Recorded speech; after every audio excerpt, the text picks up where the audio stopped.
O presente dos magos.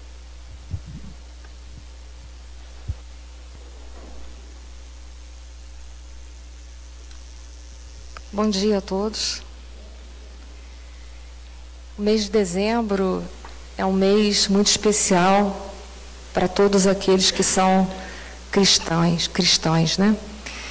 É um mês que a gente vai celebrar o nascimento do nosso Mestre Jesus. E nós já podemos, pela nossa sensibilidade, pelo nosso coração, perceber que a psicosfera da Terra ela fica um pouco diferenciada. Tudo fica mais bonito, pelo menos na minha opinião fica. Fica mais bonito, mais colorido, mais alegre. É um momento em que a grande maioria das são chamadas para executar em suas vidas algum ato de caridade. No entendimento de que a caridade ela é muito ampla, ela é muito mais do que a gente dar algo material para alguém. Mas ela também se estende a todos aqueles que não têm algo material para dar. Porque todos podem dar alguma coisa de si mesmo, se não possuir nada de material para ofertar. E nessa manhã nós vamos falar sobre o Mestre Jesus, sobre o nascimento desse espírito de uma envergadura imensa, infinita, da qual a gente tem pouco entendimento, porque nós sabemos, pela Revista Espírita, principalmente, de 1868, de fevereiro e de março, que é intitulado Os Messias do Espiritismo, que nosso Senhor Jesus Cristo é um desdobramento dos espíritos puros. Portanto, ele é, na linguagem de André Luiz, um co-criador, ou seja, é aquele que é uma envergadura de espíritos que ajuda Deus na administração do universo. Olha que coisa bonita, né? E a gente vai ter na obra de Emmanuel, A Caminho da Luz, nós vamos ter lá mais um dado que vai contribuir e complementar esse conhecimento, onde vai falar que nosso Senhor Jesus Cristo é um dos governadores do planeta Terra. Foi entregue a nosso Senhor Jesus Cristo. A Terra ainda era uma bola incandescente para que ele, então, fizesse o desdobramento e a evolução de todo esse planeta. Olha que bonito. Nós não temos, assim, a noção do que é isso. E na Revista Espírita, de janeiro de 1862, nós vamos ter notícia de que Maria, mãe de Jesus, é um espírito puro. Olha que interessante. E que veio à Terra também com a missão de receber, de gerar nosso Senhor Jesus Cristo. Então foi um período, há mais de 2000 anos atrás, foi um período de grande celebração na Terra. E que com certeza isso se repercute até hoje. Tanto é que na humanidade nós vamos saber que Jesus foi um divisor, antes de Jesus e depois dele. Então, ele estabeleceu para nós uma nova era. Então, falar de Jesus é falar de esperança, é falar de amor, é falar de progresso, é falar de uma nova era. E nessa manhã, nós escolhemos para falar, já que já falamos em outras épocas, de outros temas abordando o Natal, mas nós vamos falar essa manhã sobre o presente dos magos. Essa passagem só é encontrada no Evangelho de Mateus, que está aí, capítulo 2, versículo de 1 a 12. Mateus foi o único que citou a visita dos magos a Jesus. E aí nós vamos fazer uma reflexão, tanto uma reflexão histórica, como nós vamos fazer uma reflexão a nível emocional, a nível espiritual, sobre a questão dos magos. Mas antes, como essa passagem está só no Evangelho de Mateus, essa é a fonte bibliográfica que eu gosto de colocar, algumas das coisas que eu consultei para fazer a palestra. Eu gosto de deixar um minutinho para aparecer lá na internet, para quem quiser depois poder consultar todas essas obras e retirar, né, para fazer os seus estudos, as fontes bibliográficas para fazer o estudo. Já que essa passagem ela está só em Mateus, a gente precisa entender um pouquinho sobre Mateus. Como é que foi que Mateus escreveu o Evangelho? Porque ele é um dos evangelistas. O Evangelho de Mateus ele tem uma característica bem particular. Toda a passagem dos Evangelhos de Mateus, ele vai fazer, vocês vão encontrar muitas referências desse Evangelho, ele citando o Antigo Testamento. Em muitas passagens a gente vai ver que Mateus tem essa preocupação. Mas por que Mateus guarda essa preocupação de o tempo todo estar voltando lá na primeira revelação, que é a Bíblia, né, o Antigo Testamento, de estar voltando e fazendo esse link, trazendo o Velho Testamento para o Novo Testamento? É que Mateus ele escreveu o seu evangelho mais para o povo judeu, mostrando também, uma das outras características, é para mostrar que Jesus é o Messias prometido, que estava lá nas Escrituras, no Antigo Testamento, que viria um Messias que salvaria toda a terra, que salvaria o povo. Então ele faz questão de todas as passagens, de quase todas, ele fazer um link, que é para reforçar que o nosso Senhor Jesus Cristo, ele é o Messias prometido. Então, por isso que a gente vai encontrar nas passagens de Mateus sempre uma forte referência à primeira revelação. Muito bem. Eu vou ler a passagem que nós vamos conversar essa manhã e vou pedir atenção especial de vocês e o pessoal da mesa também. Eu vou ler a passagem e quando eu citar aquela palavra que está ali no quadro, ó, 3 reis magos, vocês vão pedir para eu parar. Combinado? Todo mundo vai ficar atento? Quando eu falar 3 reis magos, vocês vão mandar eu parar a leitura. Tá combinado assim? Então vou lá, vou começar, hein? Dizendo: onde está aquele que é nascido rei dos judeus? Porque vimos a sua estrela no Oriente e viemos a adorá-lo. E o rei Herodes, ouvindo isto, perturbou-se e toda Jerusalém com ele. E congregados todos os príncipes dos sacerdotes e os escribas do povo, perguntou-lhes onde havia de nascer o Cristo. E eles lhe disseram: em Belém da Judéia, porque assim está escrito pelo profeta. Olha aí, fazendo link com o Antigo Testamento, vou ler a profecia. E tu, Belém, terra de Judá, de modo nenhum és o menor entre as capitais de Judá, porque de ti sairá o guia que há de apacentar o meu povo Israel. Então Herodes, chamando secretamente os magos, inquiriu exatamente deles acerca do tempo em que a estrela lhe aparecera. E enviando-os a Belém, disse: ide e perguntai diligentemente pelo menino, e quando o achardes, participai-me, para que também eu vá e adore.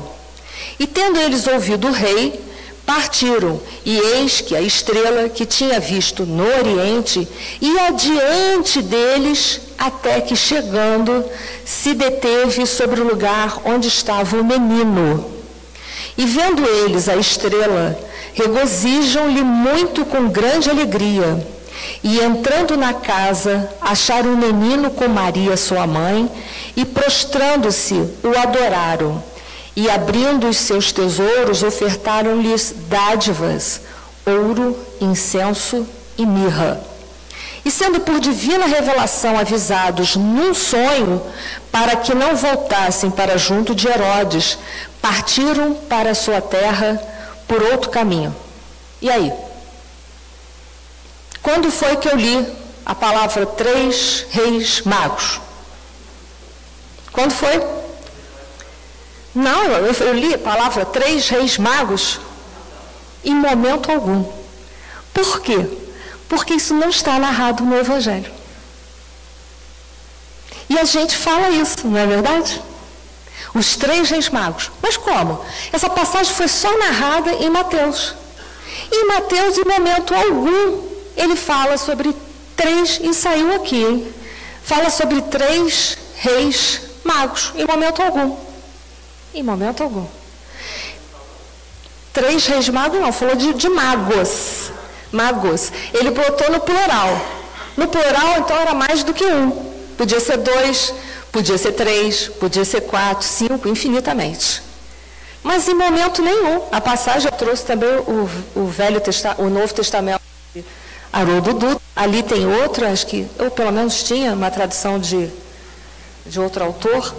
E vocês vão ver que não tem nenhuma passagem, nem na Bíblia de Jerusalém, que eu não trouxe, mas não tem. Não tem na passagem a palavra 3 reis magos.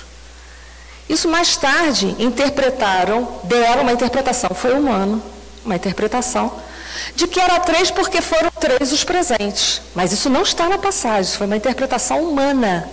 Por que também que deram essa interpretação humana? Porque era Melquior, né, Gaspar e Baltazar, não é assim? Deram essa interpretação. O Melquior, ele simbolizava o povo, semítica, né? A raça semítica, o Gaspar a raça branca e o Baltazar a raça negra. Mas isso foi mais tarde, uma interpretação humana, porque no Evangelho de Mateus não existe isso. Vocês leram junto comigo, juntinho comigo, está aqui. Opa, saiu tudo aqui, né? Espera aí, deixa eu voltar aqui, só um minutinho. E vocês vão ver que não há na passagem, de jeito nenhum, momento algum, a palavra 3 reis magos. Isso foi uma colocação humana. Então, já por aí a gente vai vendo, né? Agora, vamos seguindo o raciocínio? Então, não tem a palavra. Ali está falando sobre a estrela no Oriente, está falando que Jesus nasce, Mateus narra, conforme uma profecia que está no Velho Testamento, diz que ele nasceu em Belém da Judéia. Belém era a cidade onde nasceu o rei Davi, e pela genealogia, é verdade, Jesus descendia de Davi. Nós não vamos conversar essa manhã sobre a genealogia, mas tanto a genealogia que é feita por parte de Maria e por parte de José, ele é descendente direto de Davi. Mas, enfim, a gente não vai falar sobre isso, que é uma outra discussão à parte também. Mas a profecia dizia que nasceria em Belém de Judá um Messias e que iria salvar o povo, enfim, salvar a terra. Então, o Mateus, ele se preocupa de fazer esse link para provar que nosso Senhor Jesus Cristo é o Messias esperado. E os magos, que não são 3, não sabemos quantos são, poderia ser 2, poderia ser 3 realmente, poderia ser 4, 5, 6, 7, enfim, não sei quantos foram, na realidade não é citado. O que nós sabemos também nessa passagem é que Herodes não sabia ao certo onde Jesus ia nascer. Tanto é que ele pede aos magos aos sacerdotes e aos escribas, não sei se vocês sabem, mas Herodes era judeu, ele era rei, mas ele prestava serviço para o povo, para o governo de Roma. Então, por isso que ele pede, porque a profecia dizia que ele seria o Messias, seria o rei, que ele transformaria todo, salvaria o povo, e Herodes tinha medo de perder o quê? O poder. Por isso que Herodes, mais tarde, ele manda que mate todos os meninos até 2 anos. Por quê? Porque não era uma coisa, não sabia se é o certo quando que Jesus nasceria. Olha que interessante. E ele pede aos magos que descubram isso. Um outro dado, olha só, se essa estrela apareceu, todos não viriam a estrela? Então ele não sabia da profecia, mas também, ou se ele sabia da profecia, ele saberia que surgiria ou não uma estrela. Enfim, ou ele não viu a estrela, também é uma questão. São lacunas que nós temos, lacunas científicas. Será essa estrela apareceu para todos? Porque se um corpo celeste aparece, ou um fenômeno desse ocorre, todos vão ver e vão ficar meio, não é? Que coisa é essa que está acontecendo? Isso seria divulgado por muitos falariam a respeito disso. Se fosse um fenômeno que tivesse ocorrido ou não. Enfim, faltam alguns dados aí, existem algumas lacunas científicas que não foram preenchidas. Então, vamos seguir. Isso aqui é só para mostrar para vocês a previsão sobre a vinda de nosso Senhor Jesus Cristo, que foi prevista no Antigo Testamento. Então, está em Zacarias, está em Números, está em Isaías e está mais uma passagem de Isaías. Vou deixar um minutinho para quem quiser na internet depois, anota e vai lá consultar para conferir que havia essa profecia de que nosso Senhor Jesus Cristo nasceria e teria por função o que ele veio fazer, que era salvar a humanidade, que ele não seria reconhecido, que ele seria rejeitado. Olha que interessante. Tudo o que lhe aconteceu já estava previsto. E ainda assim, com todo o alerta que foi feito ao povo, chama atenção, com todo o alerta que foi feito ao longo dos anos a esse povo o rejeitou. Isso é uma reflexão para nós hoje, no século XXI, que nós temos todos esses dados da primeira revelação, que é o Antigo Testamento, temos todos os dados da segunda revelação que enfocam sobre a missão, a função de nosso Senhor Jesus Cristo, e nós ainda, que somos espíritas, nós temos ainda mais um reforço de todos esses dados sobre nosso Senhor Jesus Cristo. E o que nós temos feito sobre todos os ensinamentos que foram deixados por nosso Senhor Jesus Cristo. Que, como a gente viu pela Revista Espírita, nosso Senhor Jesus Cristo era um espírito de uma envergadura muito elevada, porque ele era um desdobramento dos espíritos puros. Era uma hierarquia mais elevada ainda. Então, o que nós estamos fazendo? Um espírito que foi um espírito abnegado, que não precisava mais reencarnar. Os espíritos puros, eles não precisam mais reencarnar, nós sabemos isso pela obra da codificação. Mas assim, ainda assim, com toda a superioridade de nosso Senhor Jesus Cristo, ele resolveu reencarnar, ir à Terra e deixar a mensagem de uma forma mais... O microfone está falhando, né? De uma forma mais ostensiva para a humanidade terrestre. E o que nós temos feito de tudo isso que nós recebemos há mais de 2000 anos atrás? O presente trazido ao Messias também foi profetizado há mais de 800 anos atrás. Está lá em Isaías, Velho Testamento. A multidão de camelos te cobrirá, os dromedários de Midian e de Efá, todos virão de Sabá, trarão ouro e incenso, e publicarão os louvores do Senhor. Também falava sobre a visita desses reis, mas não falou também a quantidade. Também não falava. Apenas falava nisso. E o cumprimento, que está aqui embaixo, é o Mateus, que foi o único que falou sobre os magos e falou o que eles entregaram. Então, a gente só fez esse parâmetro. Mais de 1000 anos, Messias seria homenageado pelos reis novamente. Salmos 72:10. Pagam-lhes tributos os reis de Tarsis e das ilhas, os reis de Sabá e de Seba lhe ofereceram presentes. Mas falou que eles fariam isso. E Mateus confirma. Vamos seguir, são dados. Bom, Jesus nasce em Belém de Judá. A Palestina era dividida em 4 grandes blocos: a Galileia, a Samaria, a Judeia e Decápolis. Dá para ver aqui o que é que eu passo pelo cursor, o mouse? Galileia, aqui em cima, Samaria,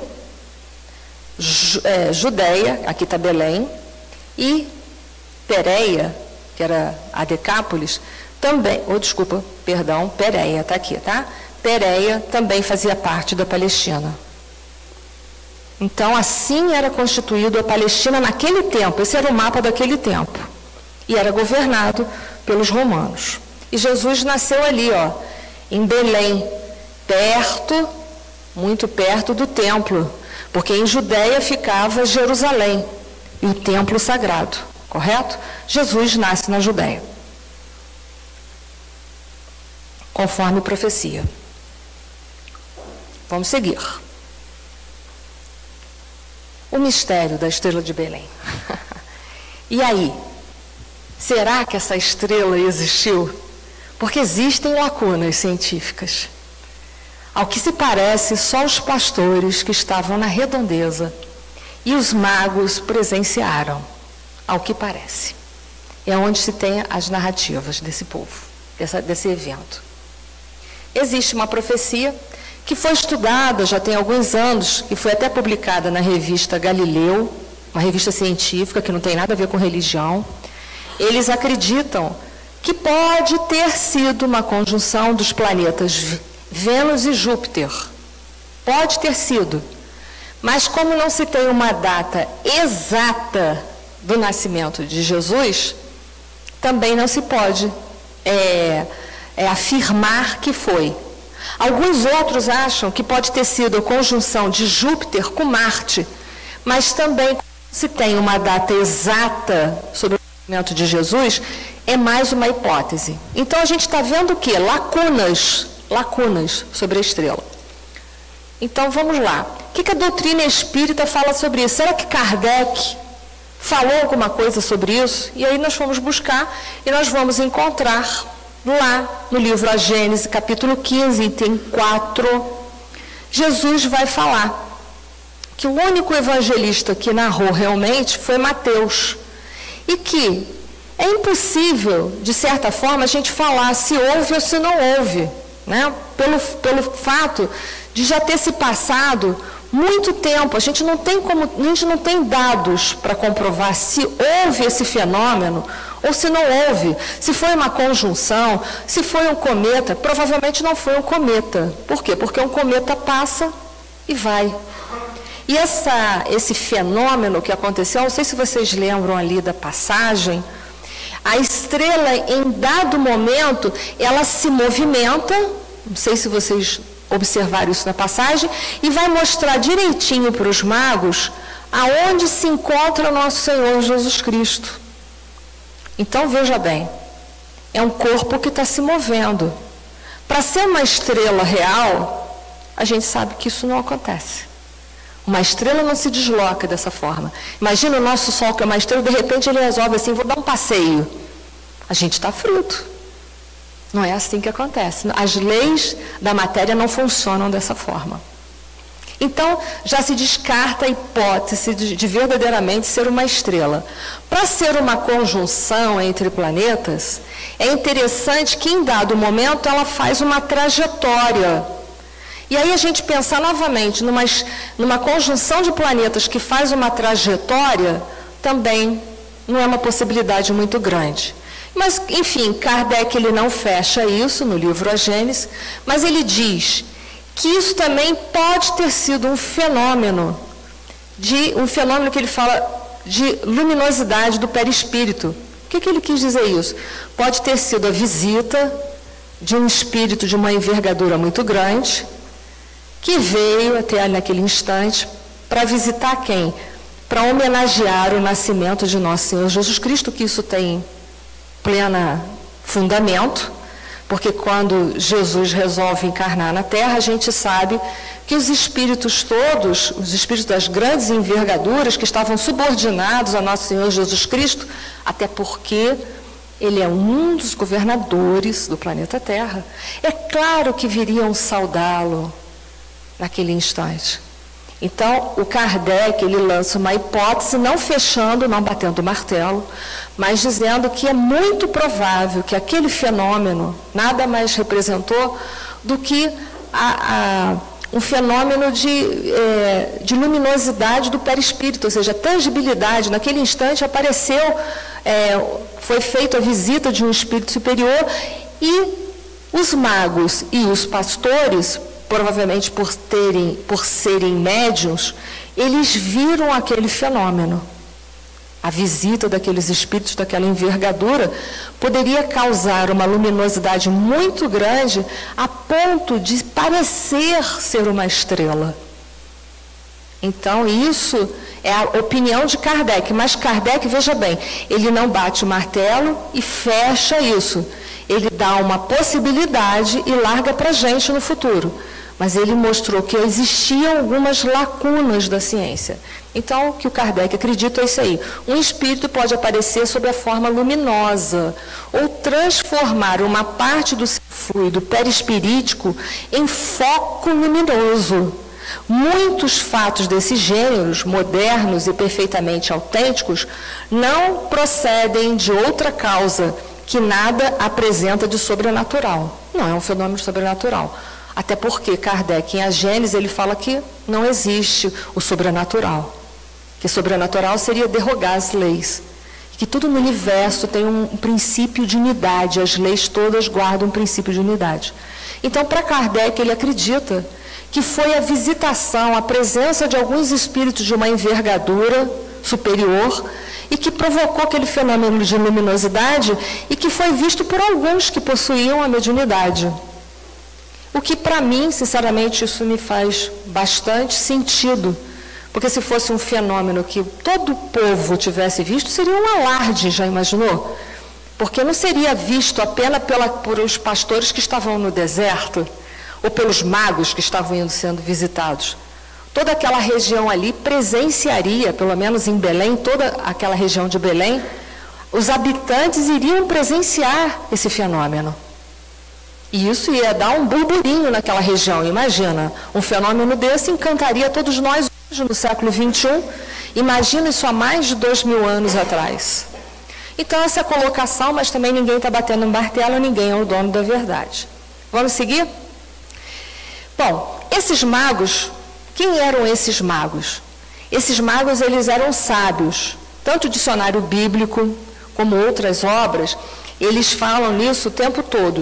Eles eram sábios, eles tinham a arte divinatória e eles participavam de uma classe sacerdotal. Não eram homens incultos os magos. Eles eram da Pérsia, eram pessoas estudiosas, eram pessoas cultas. Eles conheciam tanto as artes divinatórias, ou seja, eles possuíam conhecimento sobre a mediunidade, como eles também conheciam as ciências na época, a medicina, a astrologia, eles eram os estudiosos. E é claro que a gente sabe que eles já sabiam da chegada de nosso Senhor Jesus Cristo. Quem aqui já teve a oportunidade de ler o livro A Caminho da Luz, a gente sabe que toda a base filosófica religiosa da Terra, ou seja, todos os homens, os missionários que vieram para a Terra e implantaram as correntes filosóficas religiosas, são missionários do Cristo. Então, independente de ser judeu, de ser qualquer outra facção religiosa, todos são missionários de nosso Senhor Jesus Cristo.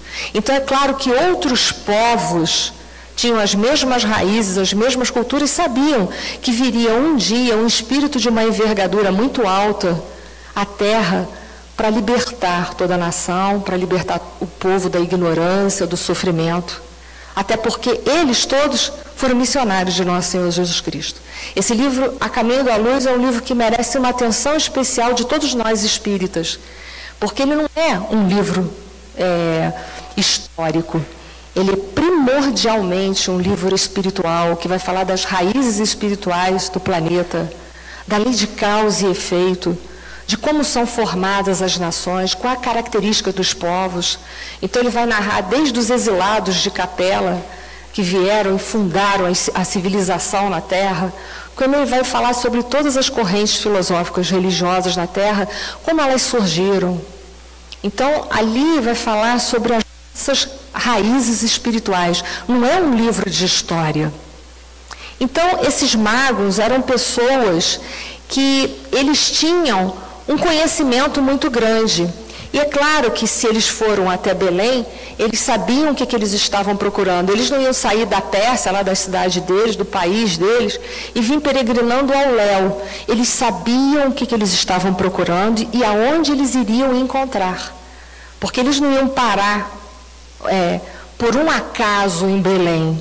Não existe. Eles não iam viajar tanto para, por um acaso, estou aqui em Belém, o que será que eu estou fazendo aqui? Não tem isso. Eles tinham sentido, eles já sabiam que o nosso Senhor Jesus Cristo nasceria ali. Por quê? Porque ele seria um descendente de Davi. E Davi era de Belém. Então eles sabiam o que eles estavam procurando. Eles talvez eles não tinham a exatidão da data, é óbvio que não. Todas essas profecias, nós não vamos encontrar a exatidão das datas. O que isso é natural, o Kardec até fala sobre isso. Quando o Espírito dá para você a exatidão de data, e olha, foge deles, porque é o Espírito impostor. Eles dão a profecia, mas você não sabe exatamente o ano, a data, a hora. Então, é claro que eles já vinham procurando, que eles sabiam que estava próximo. Só não sabia exatamente quando que aqui chegaria verdadeiramente o Messias. Mas eles sabiam que tinham sinais. Tanto tinha sinais também, que eles acabaram encontrando a estrela, que a gente acha que foi a presença de alguns espíritos superiores, como depois, lembra que Herodes falou para eles, quando vocês encontrarem o Messias, você vem me falar que eu também quero adorá-lo, lembra? E aí, depois que eles encontraram o nosso Senhor Jesus Cristo, que eles deram um presente, eles tiveram um sonho premonitório, olha aí, eles eram médiuns, avisando a eles que não voltasse até Herodes e falasse onde estava o Messias. Por quê? Porque ele sabia que Herodes faria a matança. O que ele fez, na verdade, matou todos os meninos até 2 anos, porque, olha aí, prova novamente que não tinha uma data e uma hora, tinha um período em que Jesus nasceria. Como Herodes também não sabia, nem ninguém sabia, por precaução, o que ele fez? Matou todos até 2 anos, todos os meninos até 2 anos, para eliminar a possibilidade daquele que seria rei dos judeus vir salvar o povo e ele perder a qualidade de rei e o poder que ele tanto almejava, o poder que ele tanto idolatrava, que ele tanto desejava. Então, assim foi. Os magos, né, que foi narrado em Mateus, ele vai mostrar a relação do Messias com o mundo. Isso é a opinião de alguns estudiosos. E aí a gente vai ver essa relação pelos presentes, como é que funcionou. Eu vou trazer para vocês 3 versões para a gente analisar. Vamos lá. Os magos presenciaram com ouro, com incenso e a mirra. Vamos falar um pouco sobre isso. Ouro.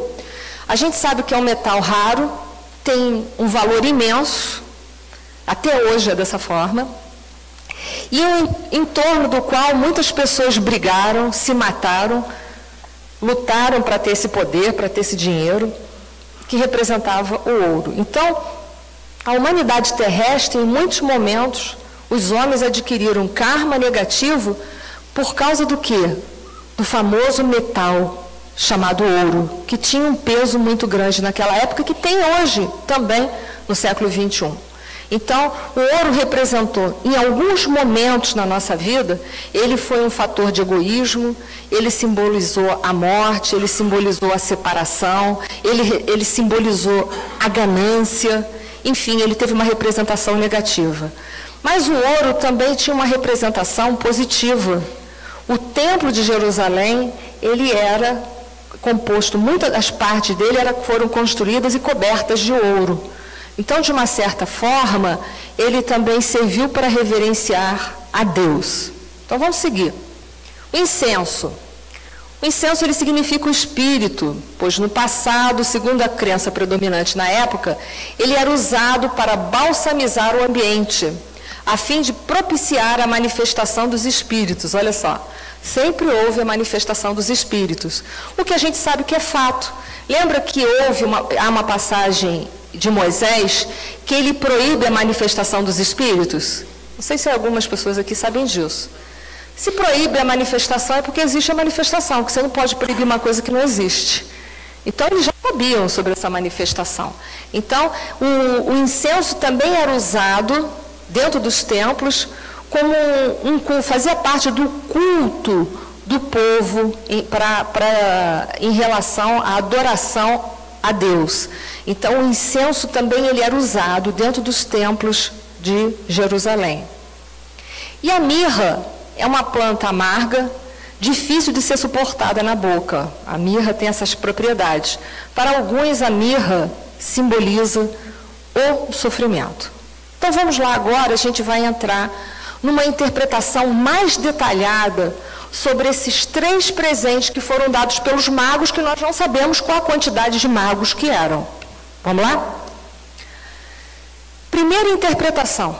Como eu disse para vocês, o ouro simbolizou para nós, em muitos momentos, motivo de briga, de egoísmo, de morte, de luta pelo poder, de egoísmo e de orgulho. Então, para alguns estudiosos, ele vai simbolizar a transitoriedade, que o nosso corpo é transitório. Aqui tudo nesse mundo passa. E aí vai a nossa reflexão. O nosso corpo fica, os nossos títulos, eles ficam. As riquezas materiais pelas quais, muitas vezes, um homem trabalha uma vida inteira para acumular, ela fica. Ela fica.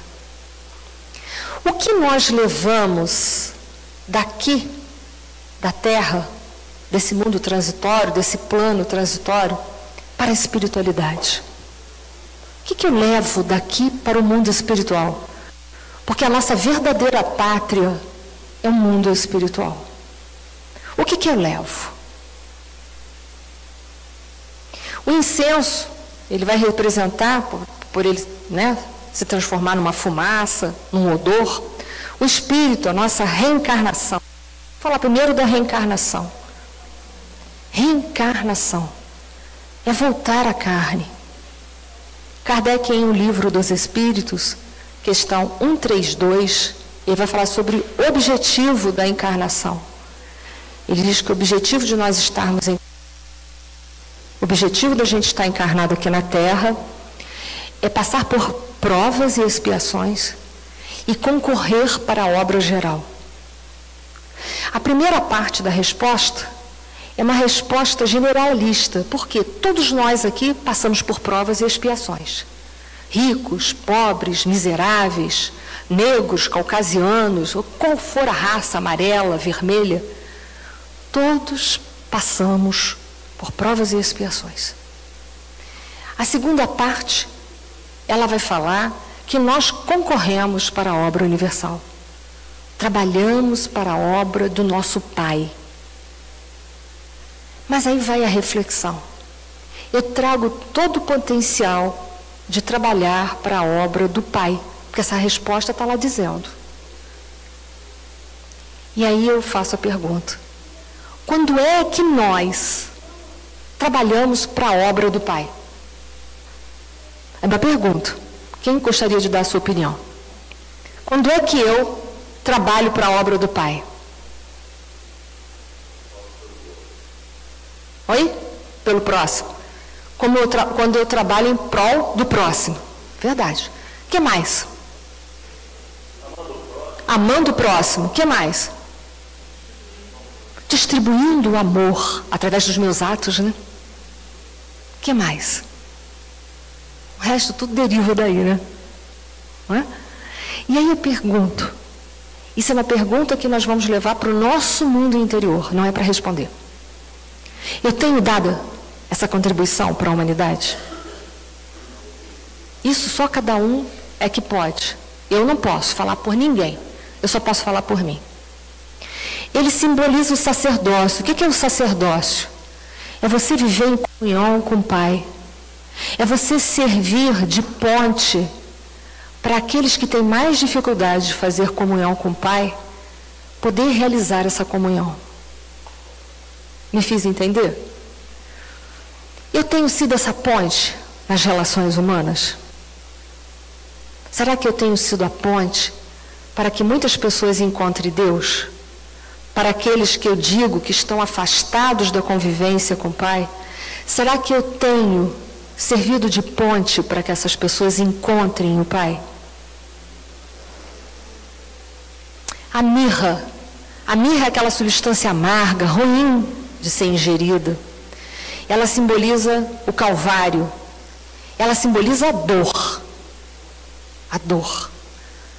O que eu tenho feito da minha dor? É a pergunta. Eu tenho convertido ela em sofrimento?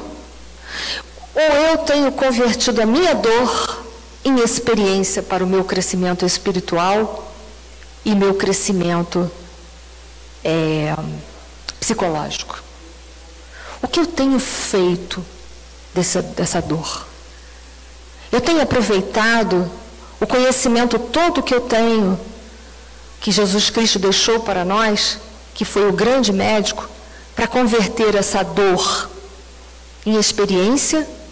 Ou eu tenho, pela minha própria rebeldia ainda, convertido esta dor em sofrimento?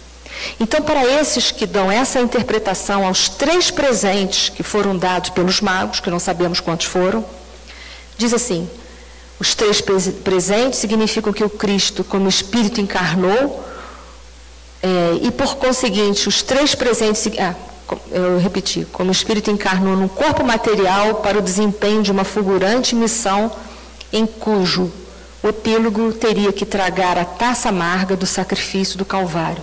Para quem interpretou dessa forma, estava reforçando as profecias, mostrando que ele, ali, esses presentes, reforçavam o que ele veio fazer, reforçavam as profecias sobre o que ele passaria aqui reencarnado, que ele seria rejeitado, que ele seria sacrificado, que ele não seria compreendido por nenhum de nós.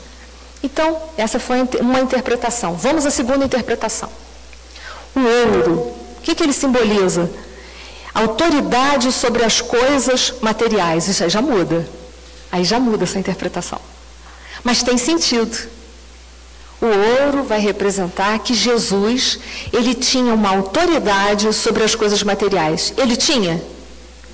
Qual a diferença de autoridade para poder? Tem diferença? Para vocês tem ou não? Sim? Oi?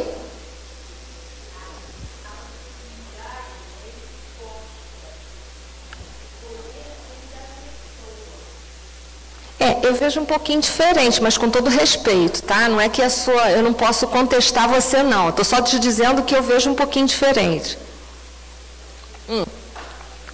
O poder geralmente é uma colocação, não é que eu estou dizendo que a pessoa está certa ou errado. Por favor, não me interprete dessa forma. Eu vou dar a minha interpretação. O poder é uma coisa dada. Por exemplo, eu posso empregar uma pessoa e dar a ela o poder da gerência. Mas isso é temporal, não é? Porque amanhã eu posso pegar esse gerente e achar que ele não está produzindo o suficiente para a minha empresa, não é assim? E o que eu faço? Eu vou mandar ele embora e vou contratar uma outra pessoa e vou dar a essa pessoa o poder da gerência. Então, o poder, ele é dado pelas pessoas, mas ele é transitório.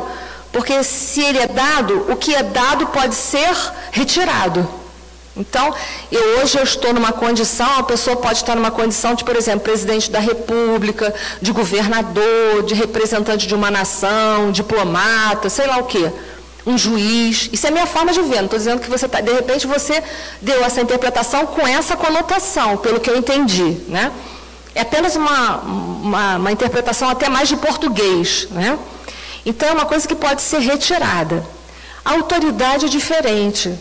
A autoridade é uma conquista do espírito imortal. É uma conquista moral, que era o que Jesus tinha. Jesus não tinha nada. O que Jesus tinha? Ele não tinha casa, não tinha roupa, ele tinha algum patrimônio? Nenhum. Ele tinha alguma titulação? Nenhuma. Ele não tinha nada. Ele não tinha absolutamente nada. Mas quando ele falava com as pessoas,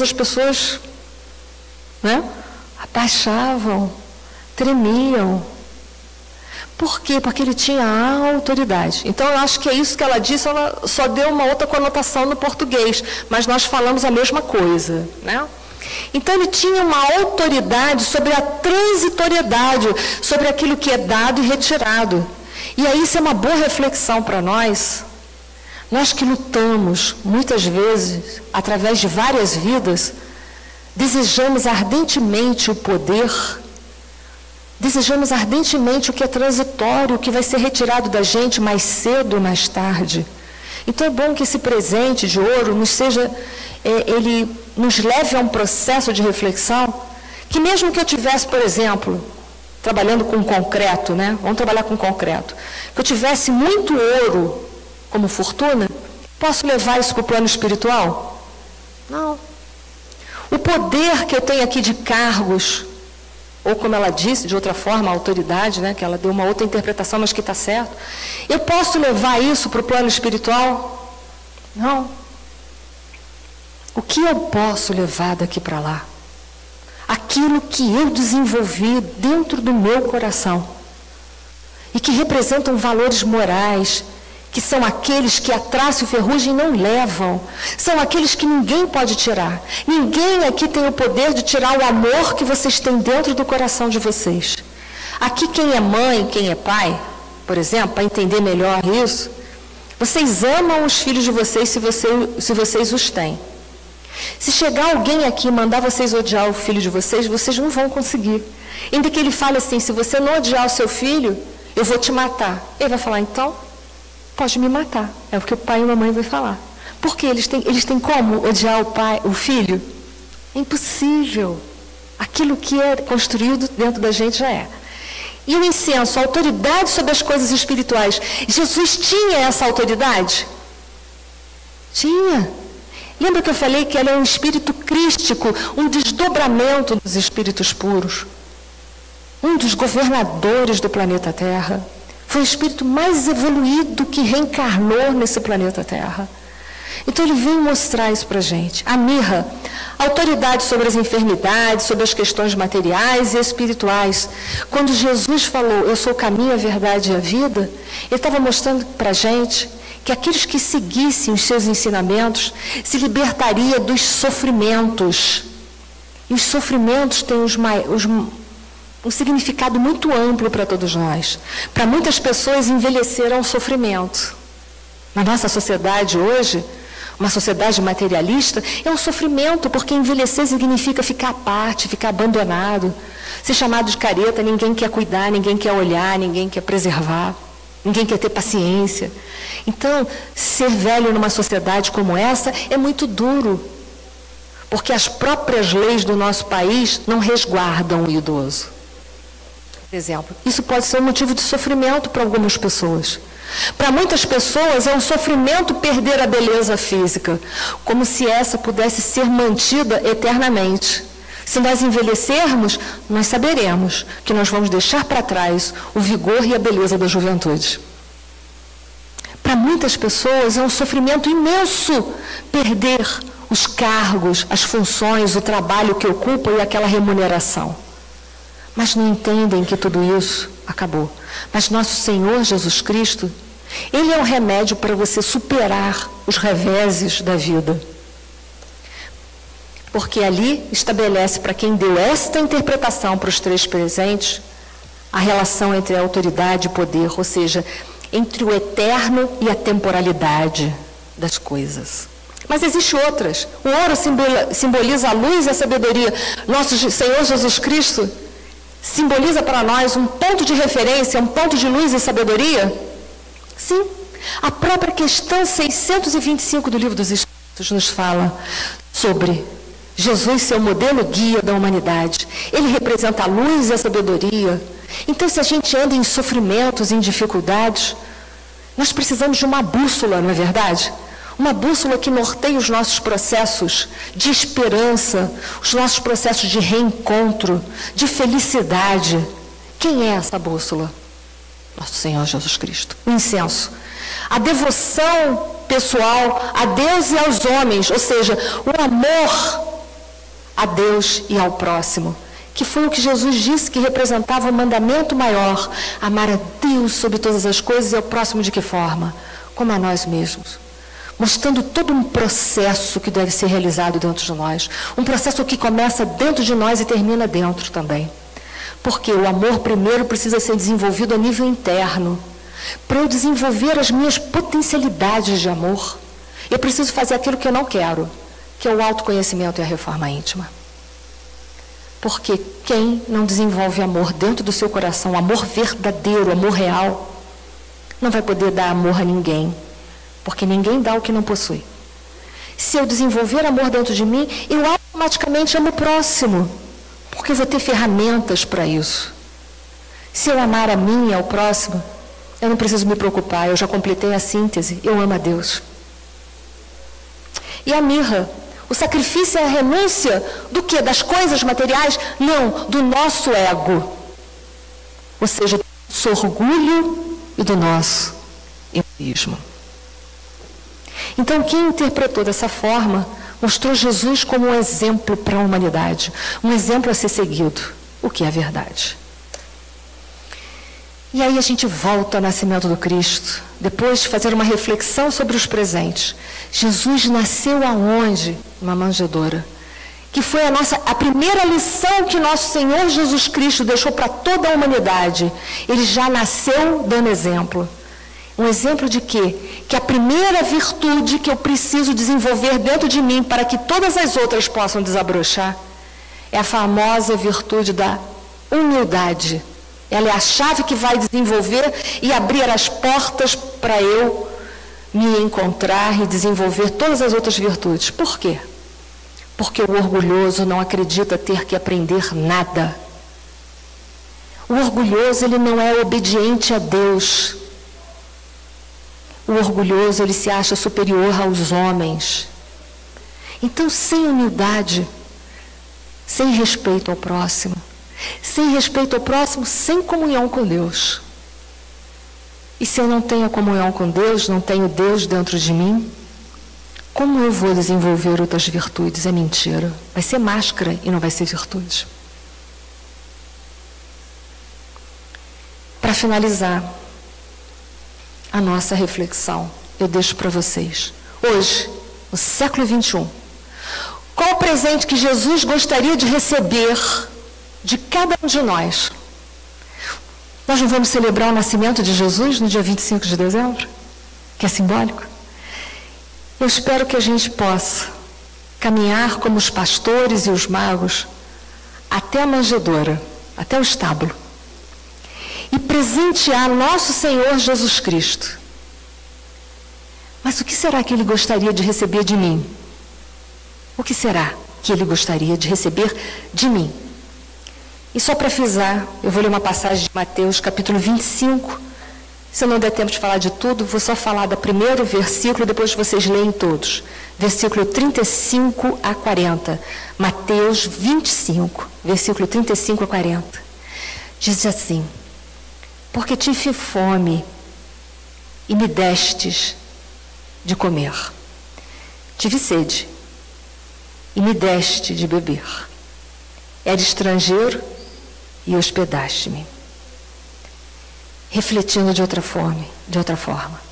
Tive fome, mas há muitas fomes no mundo, não existe? Muitos tipos de fome. Tem gente que tem fome de amor. Vive uma família e reclama: não sou amado, não sou compreendido. Tem fome de amor? Como eu sacio essa fome? De uma única forma possível: amando. Porque, como diz Francisco de Assis, é dando que se recebe. É a lei de causa e efeito. Tive sede, mas há muitas sedes no mundo, não é? Há, por exemplo, hoje no Brasil, uma grande sede de justiça. É ou não é? Mas como vamos saciar essa sede? Como? Sendo justos. Sendo justo no meio da injustiça. Sendo justo. Porque é dando que se recebe, lei de causa e efeito. Tudo começa, então, aqui dentro para fora. Então, na noite de Natal, se nós tivermos no caminho da nossa vida alguém que a gente nunca conseguiu perdoar, porque nos deixou com fome, nos deixou com sede, e a gente não consegue perdoar, pode ser esse o presente que Jesus está pedindo para eu levar. Pode ser. Cada um que avalie o presente que Jesus está te pedindo.